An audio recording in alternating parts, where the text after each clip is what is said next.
नमस्कार, आप देख रहे हैं सियासत। आपके साथ मैं हूं भुवन शर्मा। 15 अक्टूबर को हरियाणा में चुनाव होने, लिहाजा सभी पार्टियां कसरत कर रही वोटरों को लुभाने की। इस कड़ी में पार्टियों ने घोषणा पत्र भी जारी कर दिए। लेकिन हैरानी की बात तो यह है कि इस चुनावी दंगल में जो राष्ट्रीय पार्टियां हैं, उन्होंने अब तक अपना मैनिफेस्टो जारी नहीं किया। जी हां, बात बीजेपी, कांग्रेस और बीएसपी की।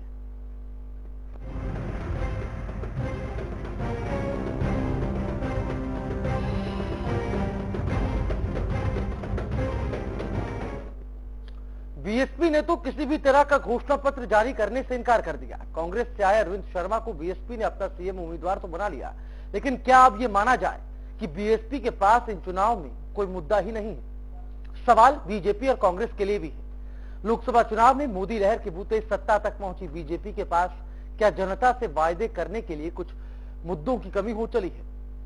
वही 10 साल से सत्ता सुख भोग रही कांग्रेस की बात करें तो उसने भी अब तक अपना घोषणा पत्र जारी नहीं किया। क्या इन 10 सालों में कांग्रेस के पास कोई मुद्दा नहीं है जनता को बताने के लिए? कोई उपलब्धि नहीं है, कोई वादा नहीं है? आज सियासत में इन्हीं मुद्दों पर बात करेंगे। शुरुआत इस खास रिपोर्ट से।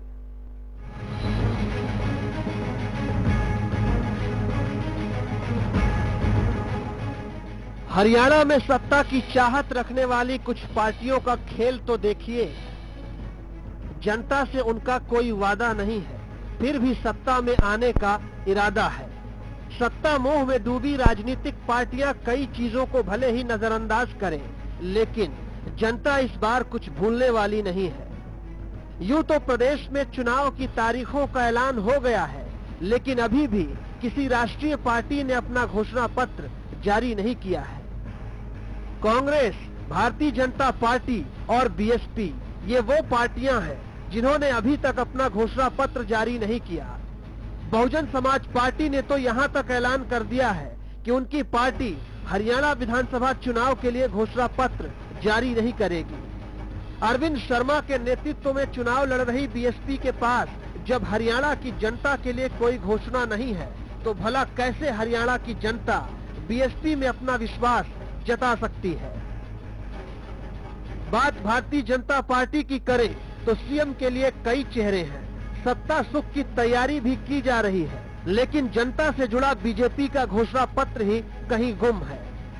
पार्टी ने अभी तक हरियाणा के विकास के लिए कोई रोड मैप नहीं सुझाया है। बिना इरादे और वादे के चुनाव लड़ने जा रही भारतीय जनता पार्टी की इस रणनीति पर अब सवाल उठने लगे हैं। क्या बीजेपी के पास अपना कोई घोषणा पत्र नहीं है? क्या बीजेपी के बड़े बड़े दावे सिर्फ चुनावी स्टंट हैं? क्या बीजेपी के पास हरियाणा के विकास के लिए कोई रोड मैप नहीं है? उधर सत्तारूढ़ दल कांग्रेस भी अब तक अपना घोषणा पत्र जारी नहीं कर पाई है। पार्टी में उम्मीदवारों की सूची फाइनल करने के लिए लगातार मंथन हो रहा है। शायद पार्टी के पास घोषणा पत्र जारी करने की फुर्सत नहीं है। ऐसे में सवाल खड़ा होता है कि विकास की बातें करने वाली कांग्रेस का घोषणा पत्र कहां है? क्या कांग्रेस के पास जनता को देने के लिए कुछ नहीं है? सच तो यह है कि बिना किसी सोच और इरादे के सत्ता हासिल करना मुमकिन नहीं होता। और अब की बार तो 3 ऐसी राष्ट्रीय पार्टियां हैं जिन्होंने न तो जनता को अपनी सोच बताई है और न ही इरादे जताए हैं। Bureau report, Haryana news. तो बिना वादे आखिर इरादे कैसे कामयाब होंगे, ये सवाल अब उठने लगा है सियासी गलियारों में। करमचंद शर्मा कांग्रेस से हमारे साथ हैं, जगमोहन आनंद बीजेपी से। आप दोनों ही खास मेहमानों का स्वागत करते हैं।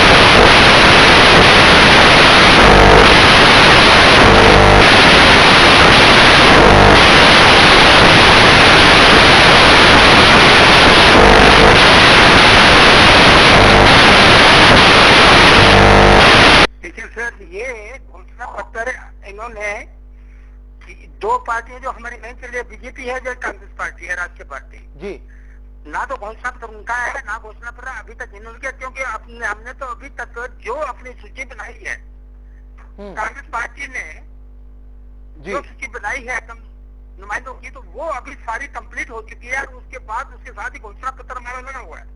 और वो जब भी इसको कर देंगे तो नॉमिनेट कर देंगे हमारे नुमाइंदों को, जी। तो वो उसी टाइम में उनको बतला दिया जाएगा।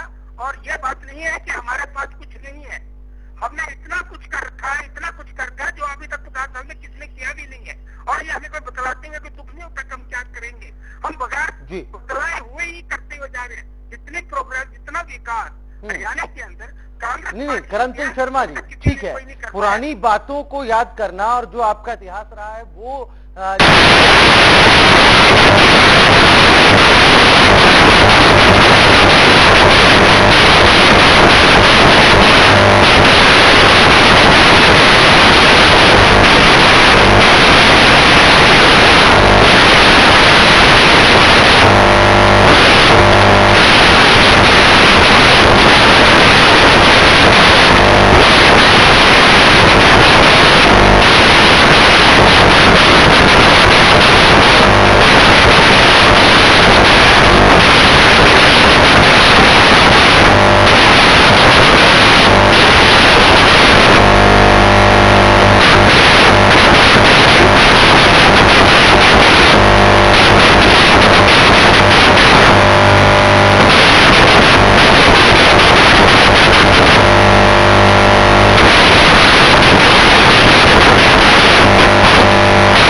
वादे हम निभा सकते हैं, जिन वादों को अमल में लाया जा सकता है, प्रैक्टिकली भी और थॉरिकली भी, दोनों बातों को अगर ध्यान में रखा जाए तो घोषणा पत्र जो आदमी तैयार करता है, जो पार्टी तैयार करती है, बड़े सुलझे रूप से जनता को वो मैसेज डिलीवर होना चाहिए कि हम ये आपके लिए संकल्प करने के लिए सत्ता में आए हैं, अगर आप हमारे को वोट देंगे तो हम आपके लिए ये जो संकल्प हम करेंगे ये आपके लिए परिपूर्ण करेंगे।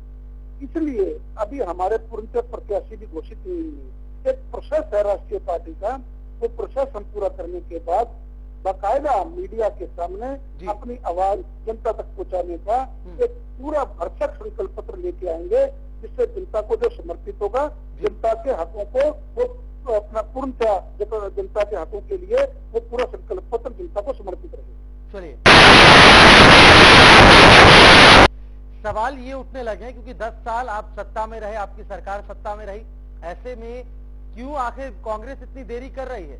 अगर आपके पास उपलब्धियां गिनाने के लिए हैं और आपके पास वो मुद्दे हैं जो कि सीधा जनता से जुड़े हुए हैं, तो आप इतना देरी क्यों कर रहे हैं? ऐसी बात नहीं है, अब सब कुछ तैयार है हमारा। हमने पहले ही कहा था कि सुनिधि के हाथे 18 उसके साथ ही हमारा घोषणा पत्र भी लगा हुआ है, और वो घोषणा पत्र जो हम बहुत कुछ कर चुके हैं और उसका करना जो पब्लिक की डिमांड है, जो जनता चाहती है, वही उसके साथ अटैच किया हुआ है।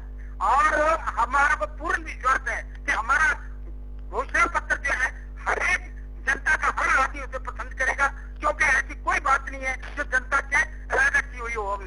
हम तो प्रोग्रेस चाहते हैं और प्रोग्रेस किया है और प्रोग्रेस करेंगे, और हरियाणा को नंबर 1 पे रखा है और 1 पे ही रहेगा ये। चलिए, जगमोहन आनंद जी, कांग्रेस को आप सुन रहे हैं, कितना सहमत हैं आप करमचंद शर्मा की दलीलों से? वो कह रहे हैं कि अब बनने ही वाला है, घोषणा पत्र जारी है और जो भी तमाम उपलब्धियां हैं उसके सहारे आगे आने वाले दिनों में भी हम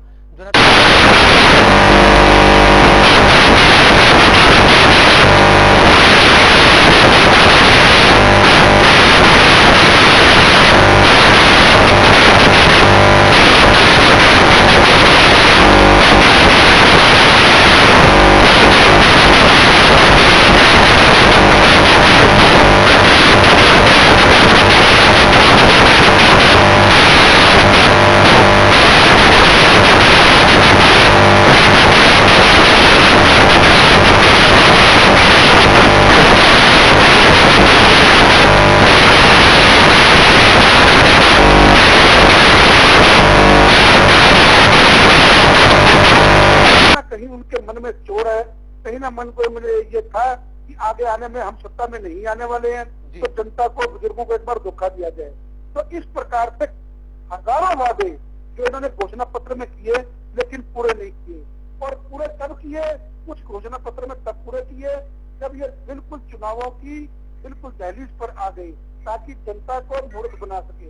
लेकिन इसलिए अब जनता मूर्ख नहीं बनेगी। मैंने आपको पहले कहा, भारतीय जनता पार्टी को घोषणा पत्र तैयार करना होता तो हमारी बहुत सी टीमें हैं, हम अभी लोकसभा चुनावों से फ्री हुए हैं, हमने लोकसभा चुनावों में घोषणा पत्र किए, प्रदेश के लिए भी हमारा घोषणा पत्र ऑलमोस्ट रेडी रहता, लेकिन हम जनता के साथ, जनता के पास वो संकल्प पत्र लेके जाना चाहते हैं जो हम ईमानदारी से पूर्णतः रूप से जनता को डिलीवर कर सकें। जी, लेकिन जगमोहन जी, कांग्रेस की तो बात आपने कर ली, और कांग्रेस जिस तरीके से जो दलीलें दे रही है सरकार में वो है, और उसकी दलीलें जो है उसके कुछ भी आधार हो समझा जा सकता है। लेकिन अगर बीजेपी की मैं बात कर रहा हूँ तो बीजेपी ने भाजपा से साथ उसका गठबंधन टूट गया है, उसके बाद अब आरोप या फिर जो विरोधी है उस तरीके से वार कर रहे हैं, वो कह रहे हैं कि बीजेपी जो है जमीनी मुद्दों को नहीं समझ पा रही, क्योंकि जितनी भी क्षेत्रीय पार्टियां हैं उन्होंने जनता की नब्ज टटोल ली है, और जो मुद्दे जनता के हैं, मसलन एसवाईएल मुद्दा है या फिर नौकरियों में आरक्षण को लेकर हो, अस्थायी कर्मचारी वाली बात हो, वो बीजेपी उन मुद्दों को नहीं समझ पा रही। देखिए, भारतीय जनता पार्टी हरियाणा प्रदेश के कार्यकर्ताओं की पार्टी है। ये कार्यकर्ता यही के रहने वाले हैं, कोई दूसरे प्रदेशों से नहीं आए हुए जी, यही के जमीनी जुड़े हुए कार्यकर्ता हैं। पल पल के गांव की, पल पल के शहरों की, पल पल मोहल्लों की वो समस्याओं से जनता की आवाज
चलिए, करमचंद शर्मा जी, जगमोहन आनंद जी, आप दोनों हमारे साथ बने रहिए। तो दोनों ही पक्षों को आपने सुना। कांग्रेस और बीजेपी दोनों का कहना था कि जनता के मुद्दों को समझा जा रहा है, दोनों ही पार्टियां समझ रही हैं और जल्द ही घोषणा पत्र भी जारी कर दिया जाएगा। लेकिन सवाल लगातार बना हुआ है, इतनी देरी क्यों? दोनों ही राष्ट्रीय पार्टियों की तरफ से एक पार्टी बीएसपी भी है जिसने मना कर दिया है घोषणा पत्र जारी करने से। आखिर क्या बीएसपी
श्री बाबा तारा कुटिया द्वारा आयोजित राधा स्वरूप बालिका जया किशोरी जी द्वारा नानी बाई को मायरो दिनांक 19, 20, 21 सितंबर शाम 3 बजे से 6 बजे तक, स्थान तारकेश्वरम धाम, रानिया रोड, सिरसा।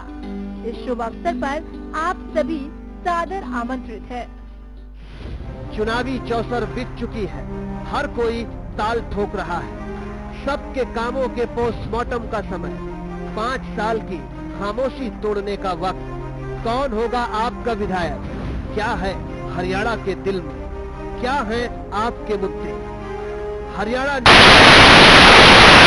महाकवरेज मिशन विधानसभा। राजनीति यानी शतरंज की बिसात, राजनीति यानी शह और मात का खेल, राजनीति की हर वो खबर जिससे आपको है सरोकार। हर खबर पर हमारी है पैनी नजर। देखिए खास कार्यक्रम हर रोज रात 8 बजे मुद्दा मेरे साथ।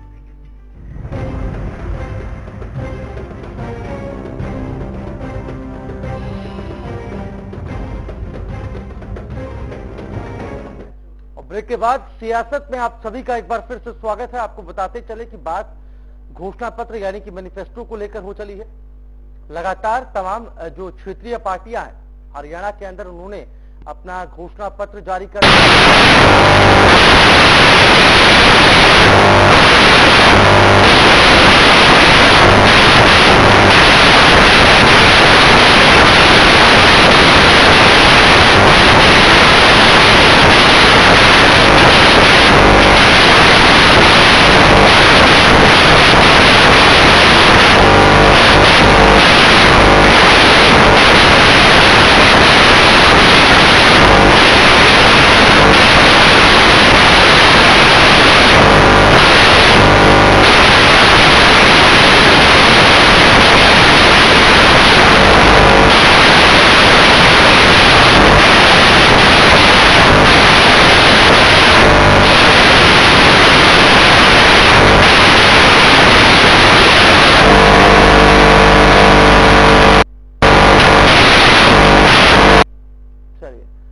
लगता है संपर्क उनसे टूट गया, लेकिन एक बार फिर से जुड़ने की कोशिश बीजेपी और कांग्रेस दोनों से ही करेंगे। लेकिन सवाल जो लगातार हम उठा रहे हैं वो घोषणा पत्र को लेकर, आखिर जो तमाम बड़ी पार्टियां हैं बीजेपी और कांग्रेस, आखिर क्यों घोषणा पत्र, क्यों मैनिफेस्टो जारी नहीं कर रही हैं? अब तक क्यों घोषणा पत्र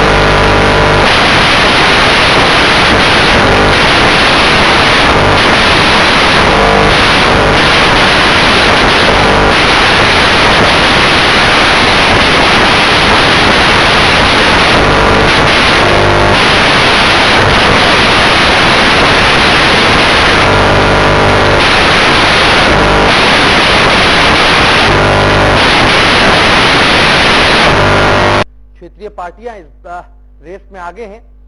सभी दलों ने लगभग अपनी मैनिफेस्टो को जारी कर दिया, लेकिन बात बीजेपी और कांग्रेस की करें, और कांग्रेस तो सत्तारूढ़ पार्टी 10 साल तक सत्ता का सुख भोगा है, और अब बात अगर घोषणा पत्र की करें तो कांग्रेस भी घोषणा पत्र जारी करने से अभी पीछे है। और नेता हालांकि हमारे साथ जुड़े हुए थे कांग्रेस के, उनका कहना था कि तमाम उपलब्धियां कांग्रेस के पास हैं और तमाम नीतियां आने वाले दिनों को लेकर,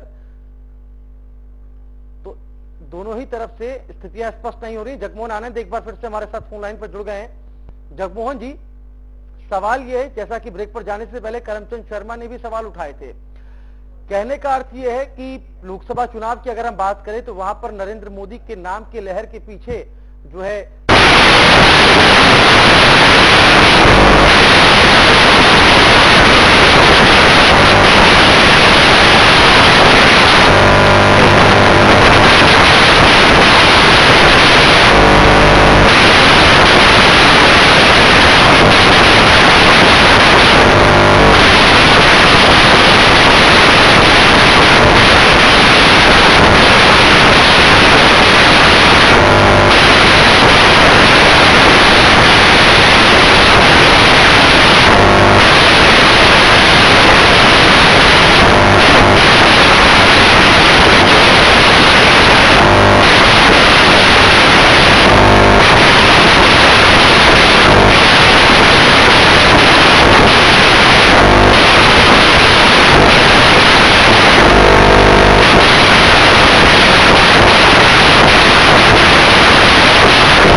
चलिए जगमोहन जी, आप हमारे साथ बने रहिए, लेकिन हम बताते चले कि बात कांग्रेस और बीजेपी को लेकर इसलिए उठ खड़ी हुई है क्योंकि दोनों के घोषणा पत्र अब तक जारी नहीं हुए। करमचंद शर्मा हमारे साथ जुड़ गए हैं। करमचंद जी, आपने जगमोहन आनंद को भी सुना, उनका कहना था कि कांग्रेस अपने गिरेबान में पहले जाके उनके जो तमाम बड़े बड़े नेता हैं वो पार्टी से छिटक चुके हैं। जो विकास का रोडमैप न होने का जो आरोप बीजेपी पर लगा रही है, वो पहले खुद देखे कि उसने आखिर इन 10 सालों में कितना विकास किया। जो अब ये बड़े बड़े नेता जो चले गए हैं जी, ये अपने लालच के कारण, कुर्सी की लालच का कारण कोई एक ही रहा कि हमें कुर्सी क्यों नहीं मिलती, चीफ मिनिस्टर की। ये इस बात में लड़ते रहे और इसीलिए इनको जब नहीं कहीं से कोई स्कोप नहीं दिखाई दिया तो ये इस कांग्रेस पार्टी को छोड़ के चले गए, इसमें कोई शक नहीं है। लेकिन इन नेताओं को हमने कितने 3-3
नेता इनको छोड़ करके गया है, 3 बार का सांसद रहा हुआ, क्या उसको टिकट की दिक्कत थी?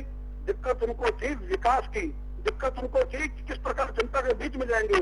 बिजली मंत्री कैप्टन अजय सिंह यादव सरेआम मुख्यमंत्री के खिलाफ पूरा एक प्रकार का अपना आरोप प्रत्यारोप की राजनीति कभी खत्म नहीं होती है। चुनावी माहौल हो तो ये सरगर्मियां और तेजी से बढ़ जाती है, वो अब दिखाई देने लगा है। मुद्दों से इतर अगर बात होगी तो फिर उसका निष्कर्ष शायद ही निकल पाए, क्योंकि घोषणा पत्र को लेकर बात हो चली है। अब बड़ा ही अहम सवाल अब ये उठने लगा है कि रीजनल पार्टियां, क्षेत्रीय पार्टियां इस कड़ी में, इस रेस में आगे निकल गई हैं, लेकिन जो तमाम बड़ी पार्टियां, राष्ट्रीय पार्टियां, उन्होंने अब तक घोषणा पत्र जारी नहीं किया है।